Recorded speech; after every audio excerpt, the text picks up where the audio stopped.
The story you are about to hear is more than just words on paper. It is a journey into the human soul, a tale of faith, courage, and the quiet strength that rises when life is swept away by the storms of fate.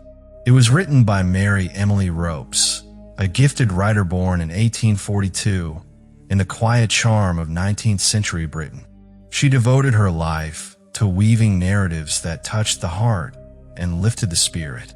Most of her works were inspired by real human struggles, often shaped by her deep Christian faith and a longing to guide young readers toward hope and perseverance. By the time she wrote On the Face of the Flood, the world was changing. It was the early 20th century, a time of new inventions, shifting values, and communities still bound to the rhythm of the sea and the land. Against this backdrop, Mary E. Ropes crafted a story set in the raw embrace of nature's power, where waters rise, lies are tested, and true character is revealed. Tonight, as the tide of this narrative begins to swell, let the voice of the storyteller carry you to a world where every heartbeat echoes with suspense, and every choice is a step between survival and surrender. It was the beginning of a story that would change young Sergey's life.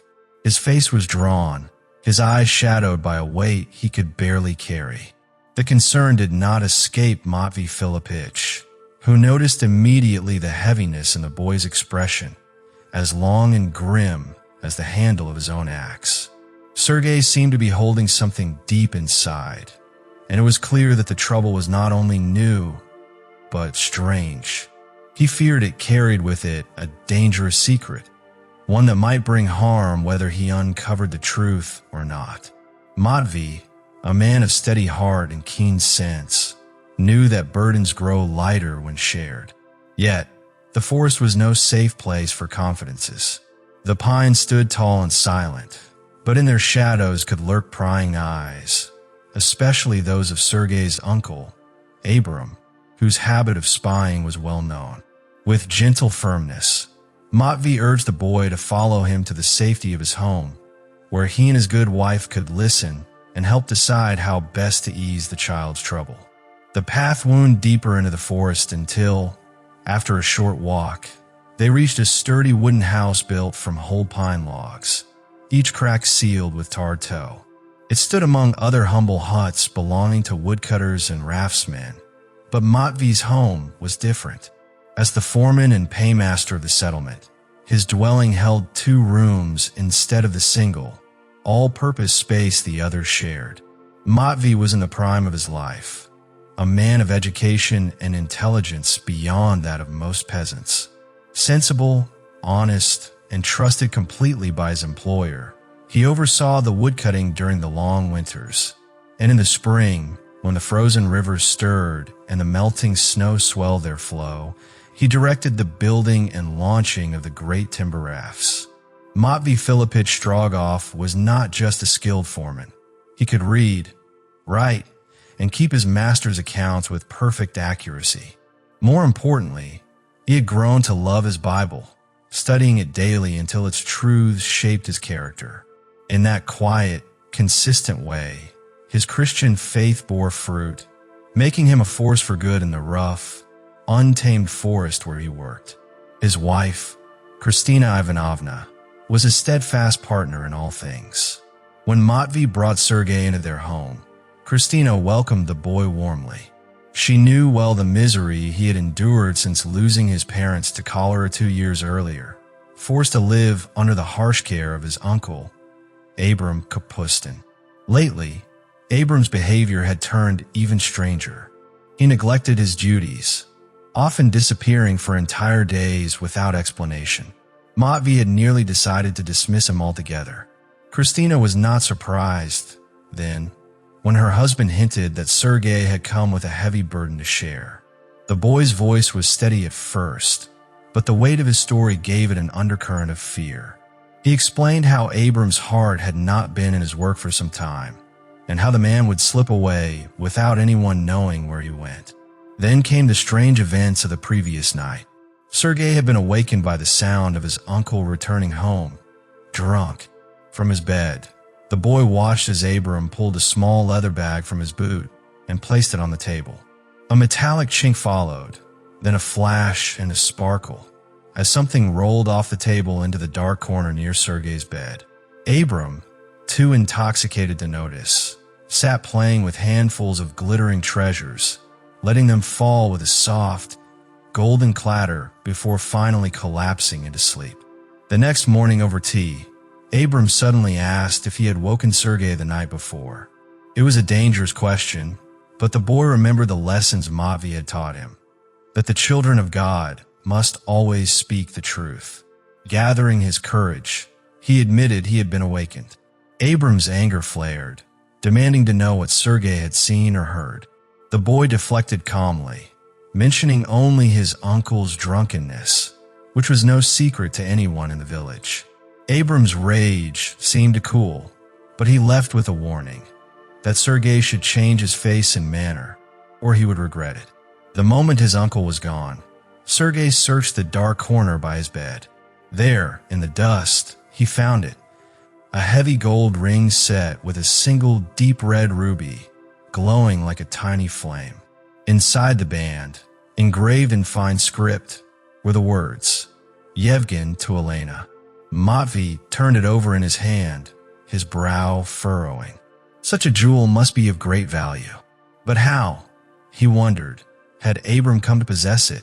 Sergey confessed that he did not know the origin of the jewel, but he felt certain it carried a wicked secret. The very thought of it filled him with unease. He feared that, once his uncle discovered the ring missing from his hidden treasures, he would question him, and telling the truth would seal his fate. In his young mind, the danger seemed so real that he believed his uncle might even kill him. Matvey's eyes hardened with resolve. Such a thing would not be allowed to happen. If the boy feared returning home that night, he could stay in their safe and welcoming home. By morning, Matvey would devise a plan to free him from the shadow and cruelty of this godless man. As for the ring, Matvey offered to keep it securely locked away until the day they could discover its rightful owner. Sergey agreed at once, trusting that in Matvey's care, the jewel, and perhaps the truth it concealed, would be safe until its mystery could be solved. The next morning, the good foreman and his wife sat at the table with their young guest, sipping tea from tumblers in true Russian fashion. The cozy warmth of the stove wrapped around them until the door burst open. Abram Kapustin stood there, his face shadowed with anger, glaring at the peaceful little gathering. He had been searching the woods for his missing nephew and now found him here. His voice, thick with rage, accused the foreman of luring Sergey away from his rightful guardian. Sergey began to defend himself, but Matvey silenced him gently, answering on his behalf. There had been no enticement, only a frightened and unhappy boy who had sought comfort and safety from trusted friends. Matvey promised that the boy would have both, no matter what Abram thought. Abram's eyes narrowed. The foreman reminded him of past warnings, his frequent absences from work, the mystery of his other business, the time wasted at the village dram shop, the wages poured into the burning poison they called vodka. He spoke of Abram's idleness, surliness, and drunkenness, his bad example to younger men, and the fear he brought to the boy he had sworn to protect. Abram had no answer. The accusations rang true. Matvey's voice hardened. There would be no more warnings. Abram was dismissed, his wages ready, his hut to be emptied by the next day. Sergey would not be returning to him. At this, Abram's bloodshot eyes locked on the boy with dangerous intensity. His voice rose, promising revenge, swearing never to forget nor forgive, vowing to destroy the boy's peace, just as he believed his own had been destroyed. Matvey's tone turned sharp, warning him that one more threat would bring the forest police. The authority in the foreman's words left Abram with no choice but to leave. Yet, before he stepped out, he cast one last venomous glance at Sergey's troubled face. When the intruder was gone, Sergey's unease spilled out. He knew Abram was furious about the missing ring and feared the danger had only grown. The thought of meeting him in the forest was unbearable. Matvey listened carefully and then spoke of a plan. The recent south wind and heavy rain had weakened the river ice. Soon it would break up entirely. The number 1 raft, the Swan, was nearly ready to start. Sergey could go as cook boy and helper. The boy's gratitude was immediate, though tinged with sadness at the thought of leaving Matvey and Christina. But he admitted it was safer to go, knowing Abram might still be lurking. Matvey offered the option of waiting for the later raft, the Wild Goose, but Sergey preferred to depart quickly. They spoke of the raft's names: the Swan, the Wild Goose, the Duck, the Seagull, and how the men took pride in them, sometimes even weeping when their beloved craft was dismantled at journey's end. Sergey wondered if he, too, might grow to love the Swan. Matvey promised to give him letters for friends in 3 towns along the way, in case of illness or trouble. Ivan, the Swan's skipper, and his 3 sons were honest men who would treat him well. The Count's annual permit covered all the raftsmen, and Ivan's knowledge of the river's shoals, currents, and rapids meant the journey, though long, would be safe. The voyage would take all summer, but Sergey could return on a steam cargo boat, working his passage home and walking the last stretch. That afternoon, Matvey and Sergey went to Abram's hut to collect the boys' belongings. They found Abram packing his own things, his face darkening at the sight of them. Matvey politely explained their purpose and asked if Sergey could place his items in the bag he had brought. Abram, gruff and eager to see them gone, claimed he was leaving the next day anyway, boasting of friends with whom he could earn more in a night than in a year of honest woodcutting. Matvey simply warned that such a path would lead to ruin. Abram brushed the words aside, declaring that from now on, no one would hinder him. Matvey replied with quiet solemnity that God himself would, when the time came. Then, turning to Sergey, he told him to say farewell to his uncle, for it was unlikely they would meet again.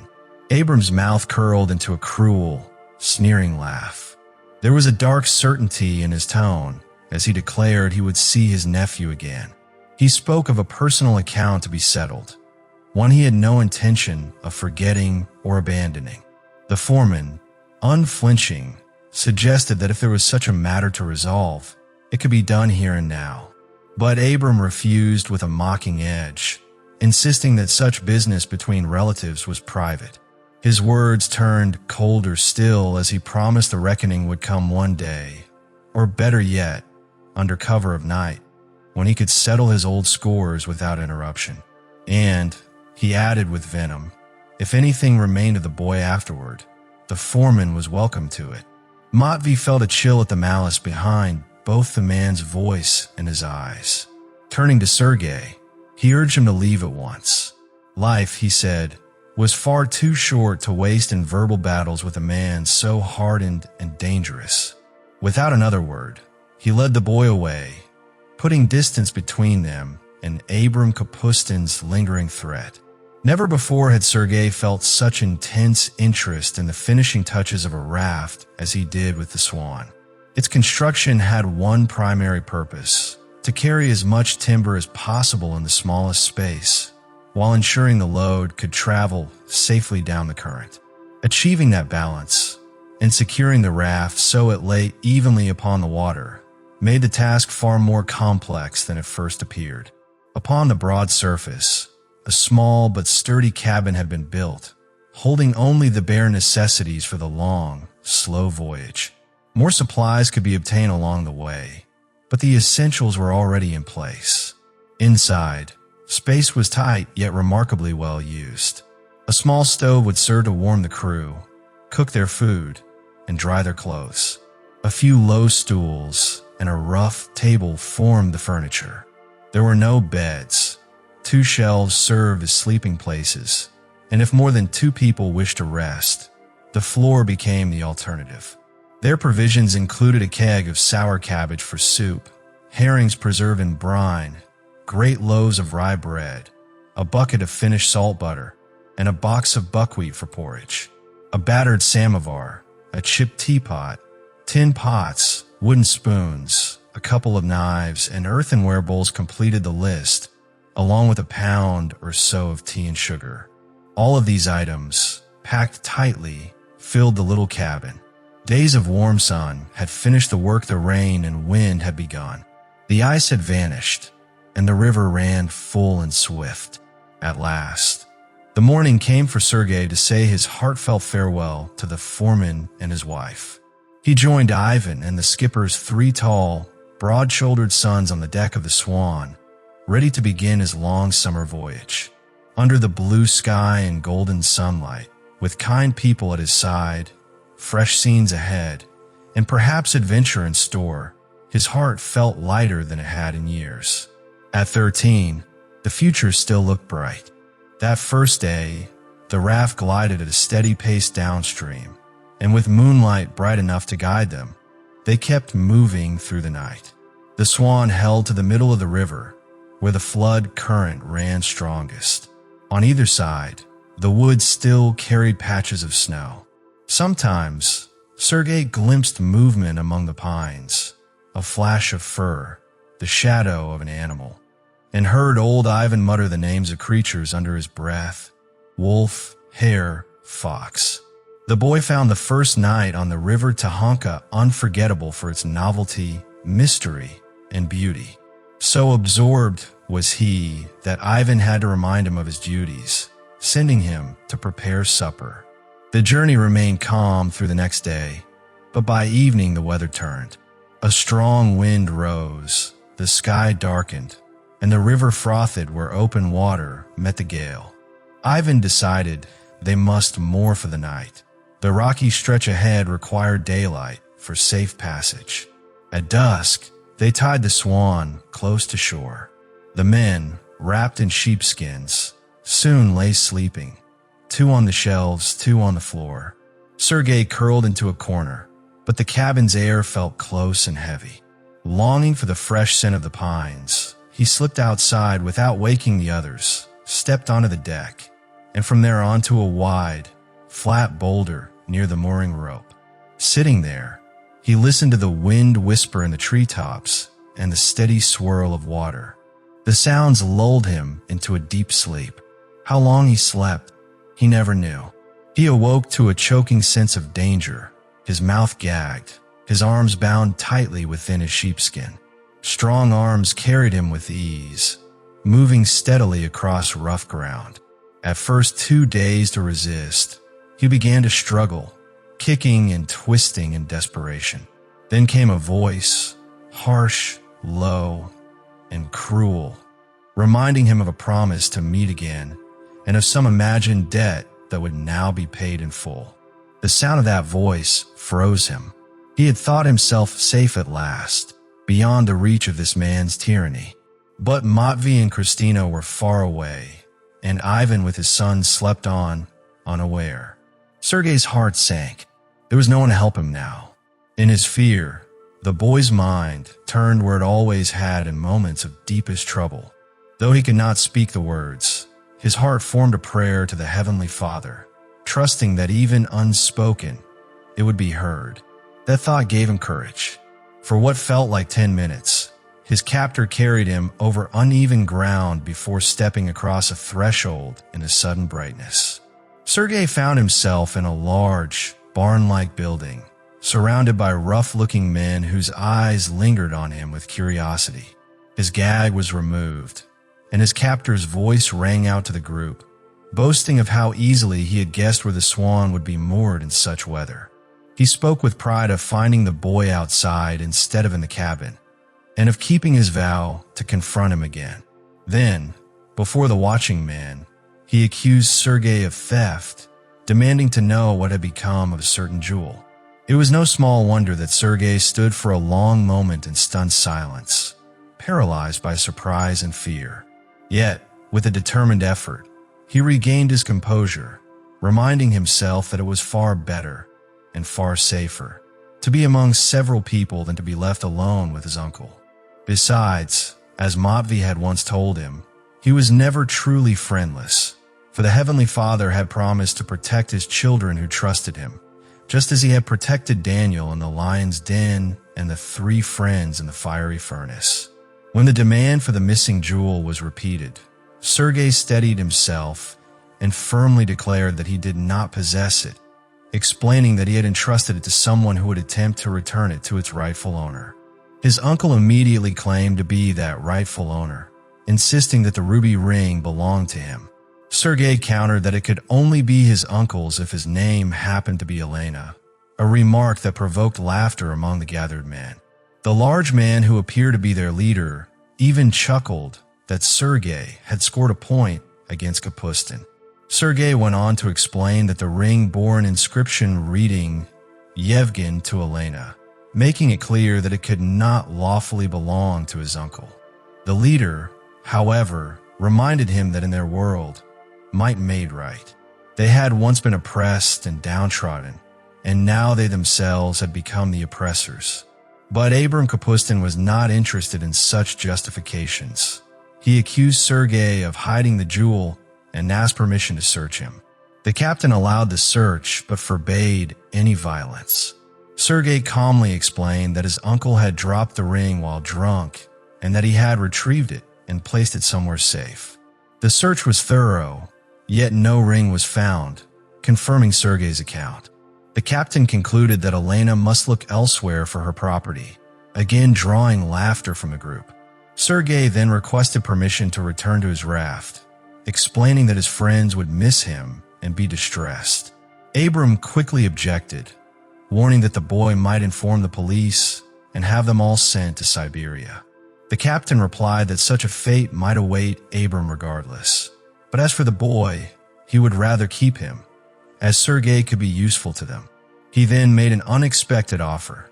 Sergey could take work as a page in a nobleman's household, secretly join their group, and assist them by meeting in the forest when needed. There was a pause before Sergey gave his answer, a clear and unwavering refusal. When asked why, he gave two reasons.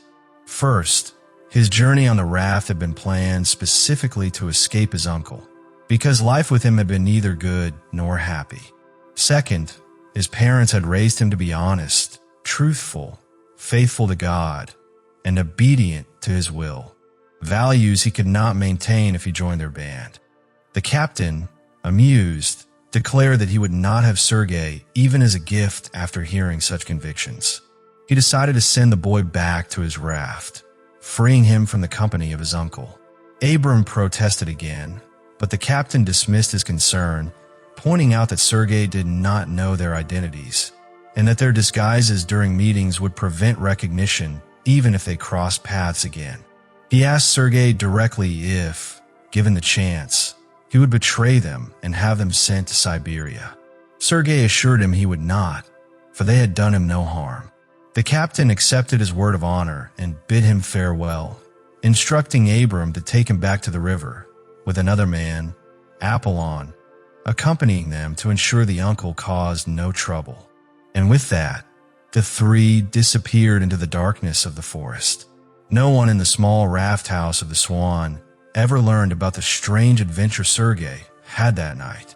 After a long, grueling day's work, with 14 to 16 hours spent under the harsh wind and burning sun, the raft skipper and his sturdy sons had collapsed into heavy slumber, their breathing blending into a deep, rhythmic chorus.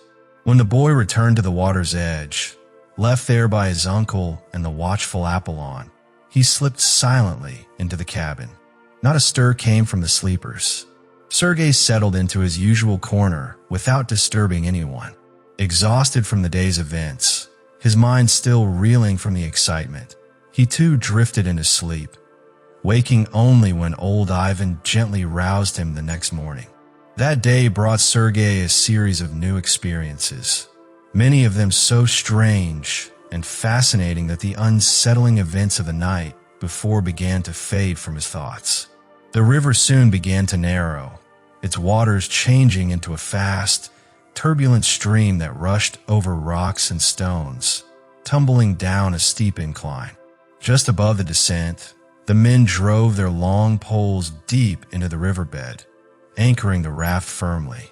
Narrow plank bridges were then laid out on each side, spanning the close banks. Two of the older sons crossed with coiled ropes, securing them to sturdy trees while the raft strained against the poles. Sergey quickly drew in the planks, while Ivan and Vasha held the poles steady. The moment came when the poles were lifted, releasing the swan into a sudden, forceful rush that threw Sergey to the deck and sent him rolling into the little cabin. Bound by the ropes on either bank, the raft's movement was checked again and again. The process repeated until they had passed the rapids and the river opened into a broad, calm stretch of water. The low shores were still half frozen, patches of snow lingering in sheltered spots, though the topsoil had begun to thaw. As the swan drifted gently onward, Sergey prepared the day's meal: cabbage soup, baked potatoes, and a large pot of buckwheat porridge with butter and salt. Watching the men eat, he wondered how provisions could last for such a long journey. He would soon learn that food was not always bought. That very evening, Ivan steered the raft close to shore, anchoring where the water was deep up to the bank. Fishing lines were cast with bits of salted herring for bait, while Sergey worked with a hand net in the shallows. Within hours, they had enough large fish to last for days, and Sergey had collected a bucketful of small silver fry. The bigger catch was cleaned, salted, and left to dry. The smaller ones were cooked at once. He learned how to fry them in water seasoned heavily with pepper and salt, and was surprised to see the liquid turn into a rich gravy as the fish browned. To add variety, Ivan sometimes brought down a capercailzie, a blackcock, or even a hare with his old gun. The men did not fare badly on the whole. One dark night, with the moon hidden, clouds gathering, and wind sighing through the riverside woods, Ivan chose to halt rather than risk the current. The swan was tied to a large tree, supper was cooked, and the crew settled in to sleep. Earlier that morning, the skipper had shot a hare, which now hung from a nail inside the open cabin door. The mild weather allowed them to leave it ajar. Before long, the men were fast asleep, and Sergey was just beginning to drift off when a faint sound reached his ears, a dull, muffled thud on the raft deck, followed by the stealthy tread of soft, cushioned feet that stopped at the doorway. Curious yet uneasy, he sat up, his eyes straining in the darkness. There, in the black void of the entrance, glimmered two great greenish-yellow eyes, burning with a fierce, hungry light. He could see no face, no shape, only those unblinking eyes. Frozen with fear, he found himself staring back into that silent, menacing gaze. Suddenly, the fierce, unblinking stare vanished, either turned away or hidden. Then came a new sound, a scraping and tearing against the wall, as if claws were raking desperately at the wood. The noise jolted Ivan awake. Grabbing the old gun that always stood loaded in the corner, he rushed to the doorway, just in time to glimpse a large, gray, cat-like animal with tufted ears leaping from the raft to the shore. He fired, and the creature gave a cry, half rage, half pain, before collapsing and rolling on the riverbank. Sergey quickly lit the lantern, searching for the skipper. Ivan's voice called faintly from the shore, and the boy hurried to him. There, kneeling beside the lifeless body of a massive lynx, the old man showed where the beast's glazed eyes and bared teeth still seemed to hold a trace of menace. The animal had died, but not before leaving its mark. Ivan's right hand bore a deep, ragged wound across the back, his shirt sleeve torn to shreds, and his arm scored by the vicious rake of sharp claws. Despite the pain, Ivan's worry was not for himself, but for the voyage ahead. Their journey had barely begun, and difficult waterways still lay before them. He feared his injured hand might leave him unable to guide the raft. Sergey urged that, since they would reach a town the next day, Ivan should see a surgeon without delay. The old man agreed, but insisted that his sons take the lynx's skin. It was valuable and could be sold in the next town. That night, Vasha and Sergey dressed Ivan's wounds as best they could, binding them in a wet towel. while Kostia and Sasha skinned the lynx and pegged the hide to dry in the wind. Ivan endured the pain without complaint, and by early morning, the Swan was moored at the wharf of Krasnoyablak. At the hospital, a surgeon examined the injury and warned that without daily cleaning and dressing, it could become dangerous, possibly even fatal. Continuing the voyage, the doctor said, would carry serious risk. Ivan protested that he could not leave the Swan to his sons, still inexperienced, and that he was responsible for Sergey's safety. The surgeon replied with quiet gravity that when God makes what we think is our duty impossible, perhaps the true path of duty lies elsewhere. Ivan crossed himself and accepted the wisdom in those words.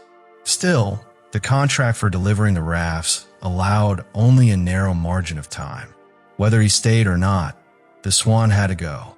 Sergey quietly suggested that Kostia could serve as skipper for a while, with Sergey himself making a fourth hand. Ivan could remain to recover, then join them later by train. After a moment's thought, Ivan agreed. Since the Swan would not depart until late afternoon, Sergey wandered through the town, peering into shop windows and watching elegant carriages pass, some carrying finely dressed people who had likely come from surrounding estates. One couple drew his full attention, a handsome man and woman stepping down from an open carriage before a jeweler's shop. The gentleman urged the lady to choose replacements for jewels lost to bandits near Glinoy-Lys. She answered that only one loss had truly grieved her, the ruby ring her husband had given her on their wedding day. She missed it constantly and believed she would never see it again. In that moment, Sergey moved to her side. With a voice trembling from the weight of the moment, he told her she would see the jewel again, that it was safe, and he knew exactly in whose hands it lay. He described it perfectly, a large red stone with a heart of fire, and inside the band, the engraving Yevgen to Elena. The lady confirmed every word, astonished, and asked who this boy could possibly be. The raft resumed its journey downriver. Sergey had shared with Lady Elena the part of his life connected to his uncle, Abram Kapustin, and the discovery of the ring. He had given her Matvi's address and even written a short note to the foreman for her to include in her letter. After that, he bid a warm farewell to old Ivan, expressing his hope to see him again soon when he would later join the Swan. Still, the company that set the raft in motion again was subdued. Kostia, now acting as skipper, carried the weight of responsibility, while the others missed the calm presence and steady confidence of the veteran who had spent every summer for 30 years in this kind of work. They could only accept the change and make the best of it. If each did their part, they might avoid disaster and, at the very least, have no regrets. That first night, excitement and anxiety kept them awake. Moonlight brightened the calm waterway, making navigation easy enough, but the absence of the old skipper kept them on edge. Since the weather was mild, the four of them spent the night on deck. As dawn broke, their spirits lifted, and they looked ahead to the voyage with renewed optimism. By mid-morning, they had guided the raft through a stretch of rapids and around a sharp bend without hitting any of the scattered rocks. Their confidence grew. It became clear that Kostia had studied his father's methods well, and the others began to trust his judgment and follow orders without hesitation. Sergey, when not occupied in the cabin, lent a hand with the work and took pride in contributing. For a week, the Swan drifted with the spring floodwaters. Once, while fishing, they hooked an enormous sturgeon, but before they could secure it with net and spike, the fish snapped the heavy line and vanished into the deep. Not long after passing a small riverside village, they spotted what looked like a bundle of clothing floating ahead of them. It was slowly sinking. A small wave rolled it over, revealing a pale human face. Acting quickly, the crew brought it alongside, and Kostia hauled the limp form onto the raft with Sasha's help. They carried the woman into the cabin, where the stove burned brightly. Removing her waterlogged cloak, they warmed her chafed her hands, and trickled warm tea between her lips. After 20 minutes, color began to return to her cheeks, and she slowly opened her eyes, bewildered at her surroundings. As her strength returned, she recounted what had happened. She had been pushed into the river by her father-in-law, who, drunk beyond reason, had left her to drown. Her husband, she added bitterly, would likely have done the same, for there was no peace in that family. God's curse, she said, rested upon the Kapustin name. At that, Sergey's attention sharpened. The Kapustins were his own kin. His uncle Abram bore that name, and his mother had been Abram's half-sister. The woman, wringing water from her long brown hair, revealed without hesitation that Abram Kapustin was her husband, the man who had abandoned her years before. Sergey was astonished. Back in Glynolise, no one had ever suspected Abram was married. But, as she remarked with quiet bitterness, a lie always came easier to Abram than the truth. Just then, Kostya entered the cabin and quietly directed Vasha to assist Sasha, explaining with a friendly smile that he wished to speak with their passenger. As soon as his younger brother departed, Kostya turned to the woman with a question in mind. He explained that the crew consisted entirely of men and there was no suitable accommodation for a woman on board, so they could not carry her far. He wished to know whether she preferred to be set ashore immediately. The woman had just finished telling the boy, Sergey, and the young man named Vasha that she had been pushed into deep water by her drunken father-in-law, a man for whom she had faithfully kept house and worked since her husband had abandoned her. Sergey had informed her that this husband, Abram Kapustin, was his uncle on his mother's side. Kostya confirmed the connection, remarking that it was surprising to discover she was Abram's wife, since they had all believed him to be unmarried. He pressed her again for her wishes, reminding her that the raft was carrying her farther away from her home with each passing moment, and asking whether she wished to return to her father-in-law. Her refusal was firm and absolute. When asked if she had any friends nearby, she said there were acquaintances in the next town where she might find work.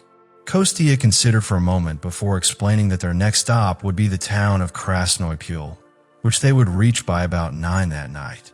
As the weather was turning and a storm threatened, they would probably remain there overnight. Sergey expressed a wish to keep his newfound aunt longer, but Kostya reminded him that they could meet her again on the return journey in autumn, provided she gave her friend's address. The woman introduced herself as Olga Kapustin and gave the name and address of her friends, the Kiryovs, who lived at number 10, Black Street. Kostya wrote this down carefully on the small slate hanging against the cabin wall. Then, with genial good humor, he advised her to dry her wet clothes by the stove while he took Sergey to learn a lesson in steering the Swan. That evening, after Olga prepared supper to Sergey's delight, aunt and nephew spoke quietly together. In response to her questions, Sergey told her everything about his uncle, her husband, and how, following the advice of the foreman Matvey Filippich, he had left on the raft to escape the misery and danger of his previous life. In turn, Olga told him how Abram had abandoned her years before, taking with him their only child, a little girl named Dunya. Sergey, certain that Abram had no child in Glynolise, was convinced Abram had hidden this part of his past from everyone. Tears ran down Olga's tired, sorrow-worn face as she declared she never wished to see Abram again, but longed to know the fate of her daughter. Life, she said, was hard for poor folk, with little help or comfort in living or dying. Sergey, speaking with earnest conviction, reminded her of the teachings of his parents and Matvey Filippich, that even in moments of deepest loneliness, God's presence remained, offering love and care. He shared how he had learned to see God's love most clearly in the life of Jesus Christ, and how reading the Gospels had brought him comfort. Since Olga owned no New Testament, Sergey gave her his small copy of the Gospel of St. John, explaining that he knew it almost by heart. He urged her to read it, to find hope in the record of God's love and the deeds of his Son, and to pray for guidance in understanding it. She promised to do so, and he promised in return to pray for her. They recognized their shared hardship, both escaping danger from men named Kapustin. Hers the father-in-law, his the son. Sergey expressed gratitude that they had both evaded their enemies, believing that Olga's pursuer would think her drowned and his own would know he was far beyond reach. Together, they resolved to face the future with courage and thankfulness to God. That night, the swan reached Krasnoy Pule and was secured to a ring in the stone quay.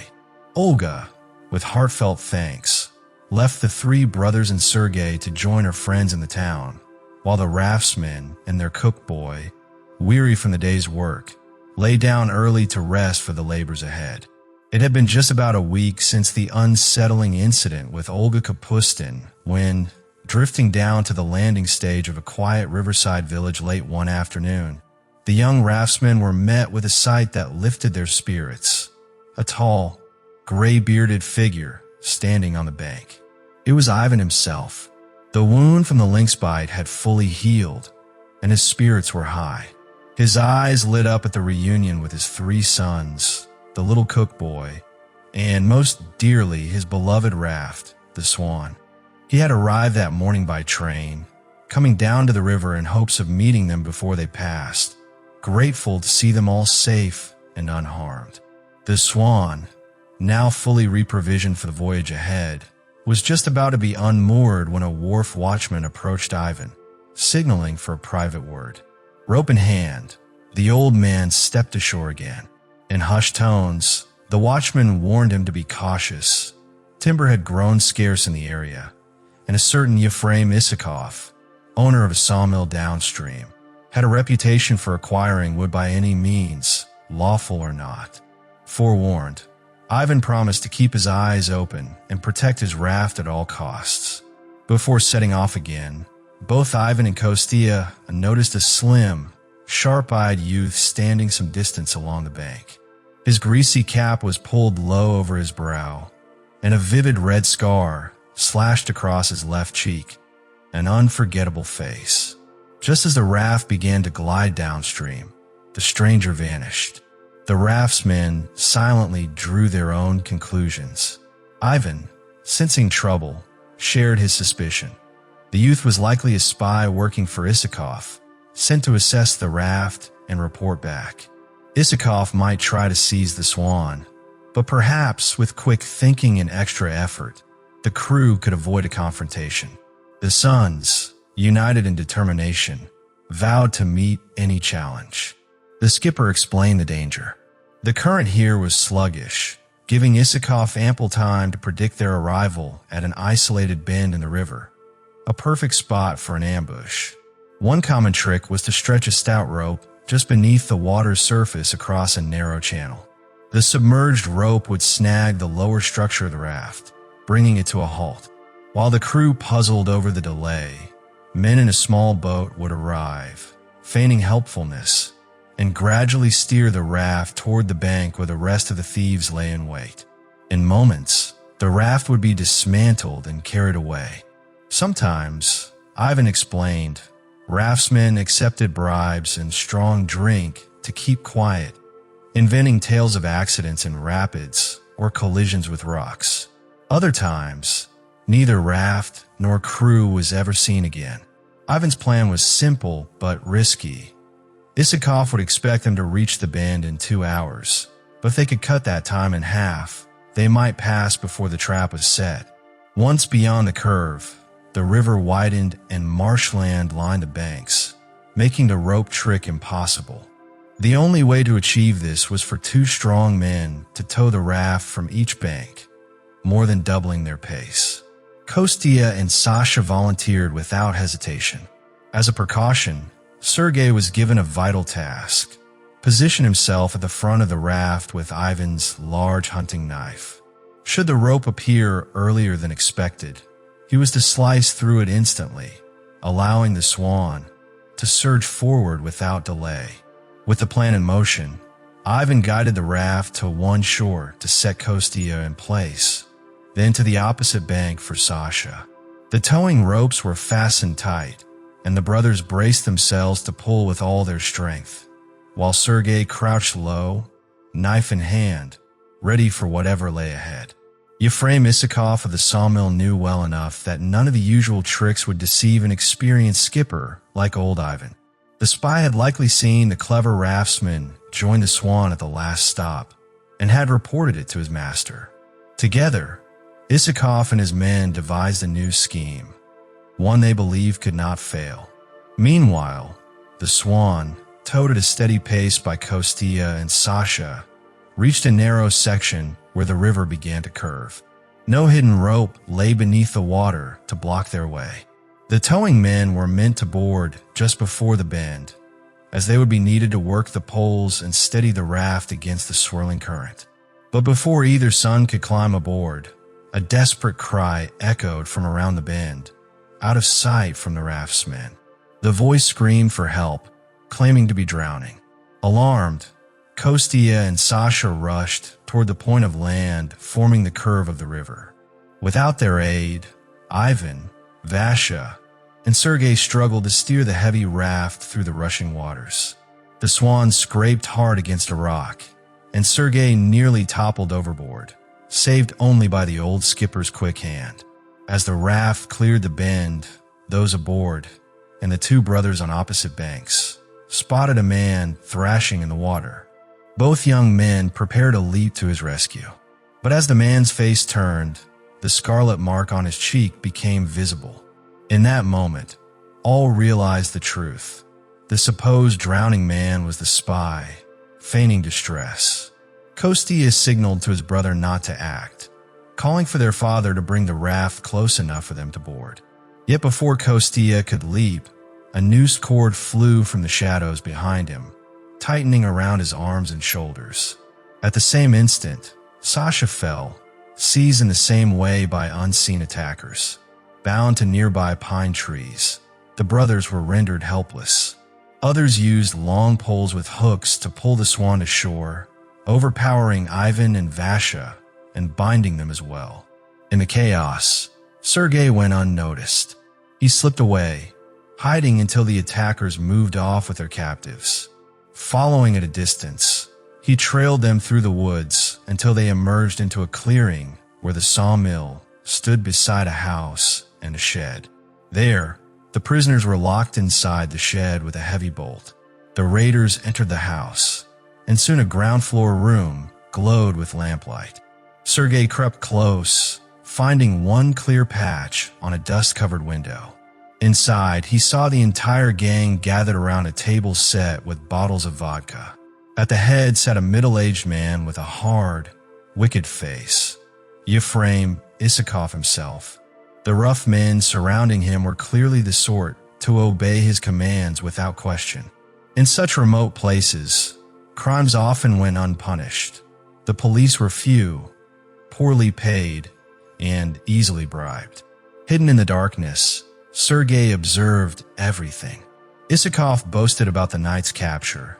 The spy congratulated himself on his performance, and the others mocked him before being silenced by their leader. One of the gang assured Isakov that the shed was as secure as any prison. Then the mill owner asked about a boy, the very boy listening outside. The spy dismissed him, suggesting he had likely drowned. Isakov seemed satisfied, declaring that by morning the Swan would be theirs, and if challenged, he would claim the raft as payment for supposed theft. He ended with a toast to the death of the Swan, his laughter carrying into the night.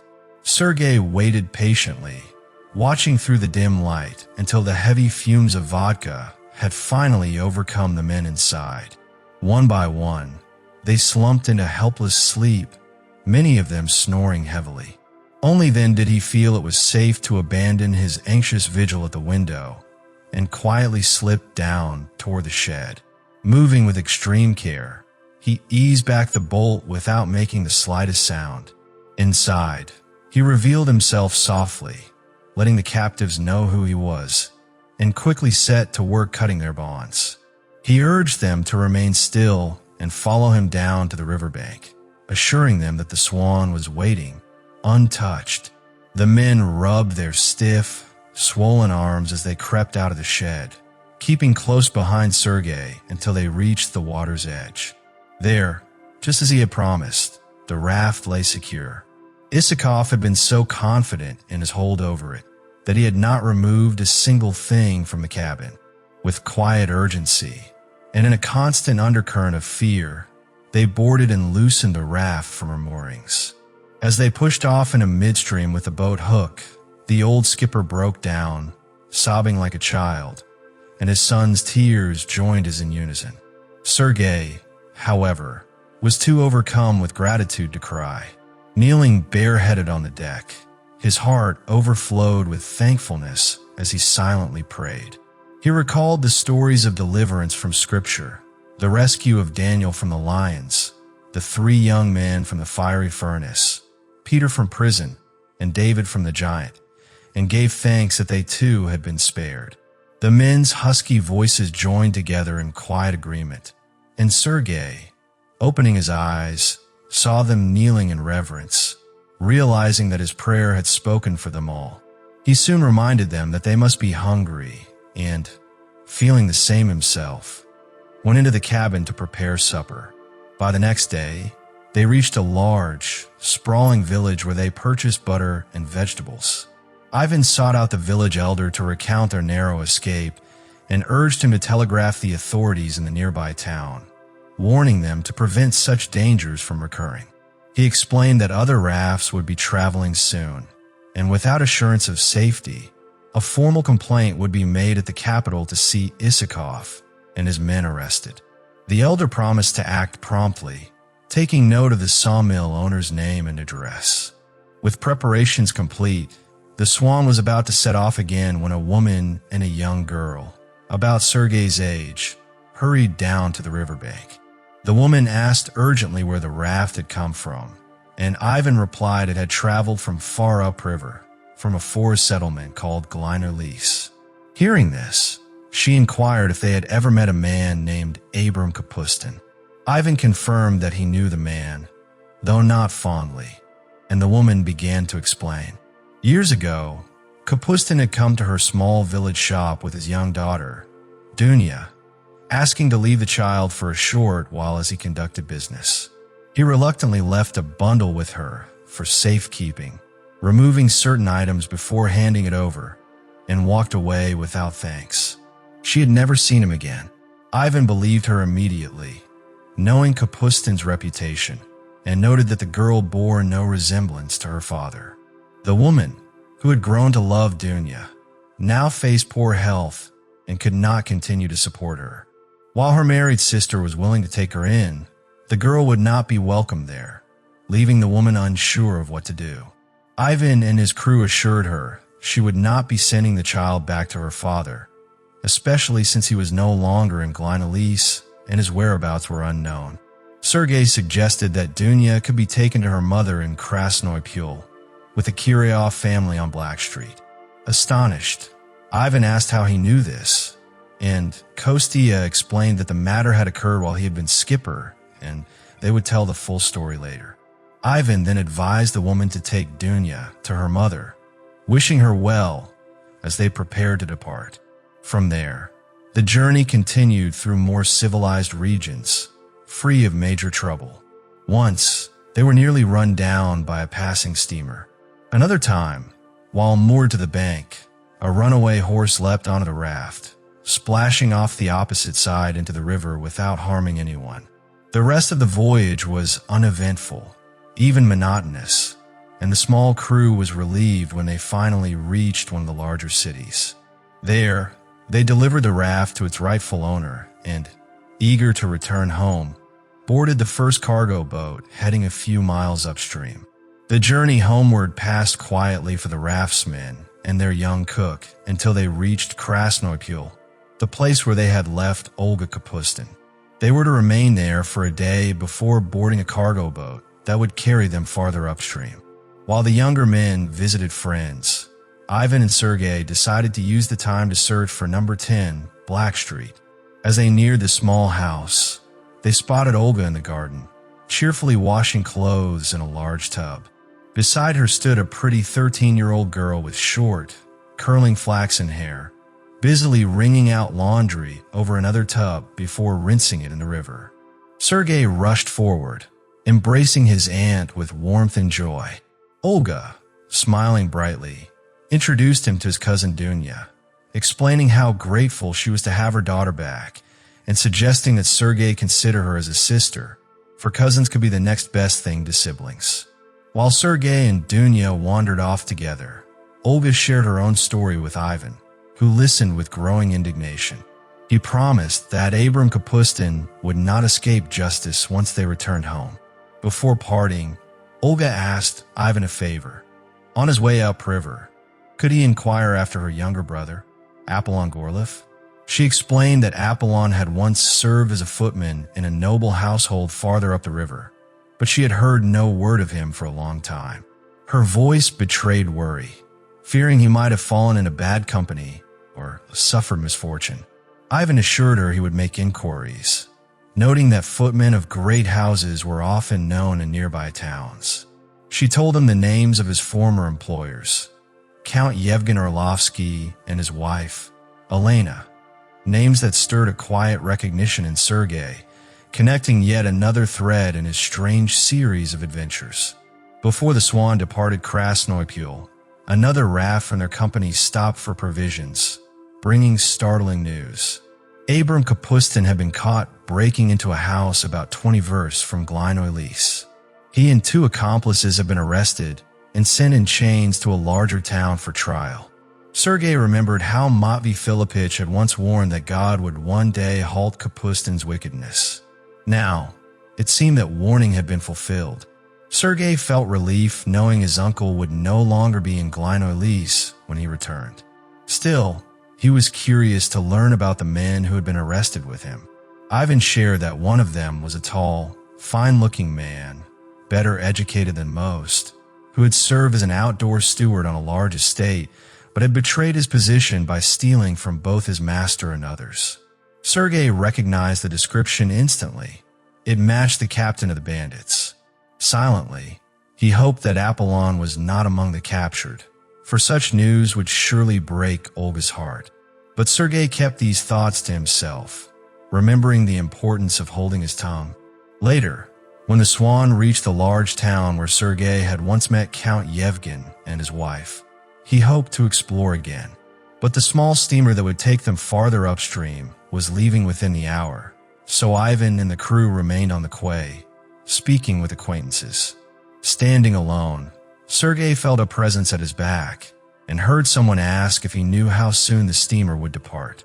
Turning to answer, Sergey was stunned to recognize the eyes, voice, and forehead of a man he had met before, though now the face was clean-shaven.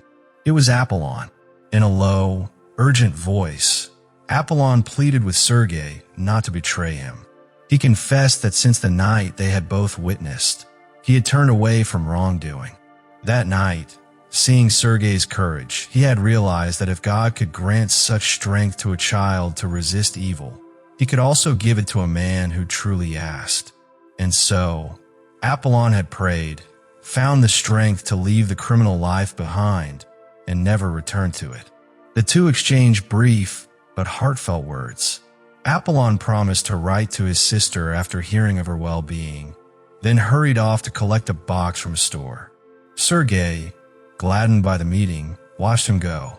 From then on, the crew traveled steadily homeward, sometimes walking many versts, sometimes riding by barge or cargo steamer, until they finally reached Glinoy-Lys.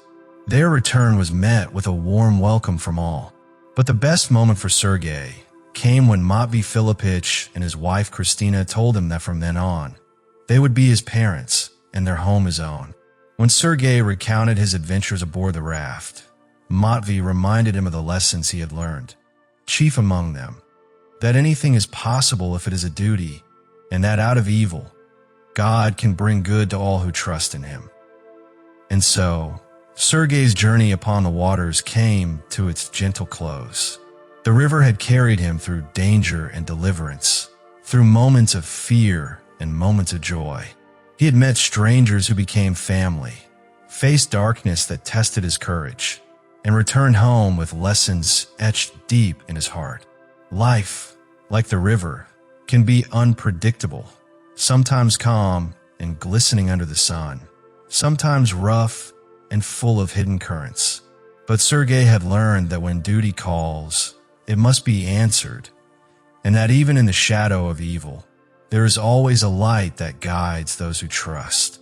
To you, dear listener, may your own journey be guided by courage, faith, and kindness. And until our next story together, stay safe, stay hopeful, and keep your heart open to the wonders that await.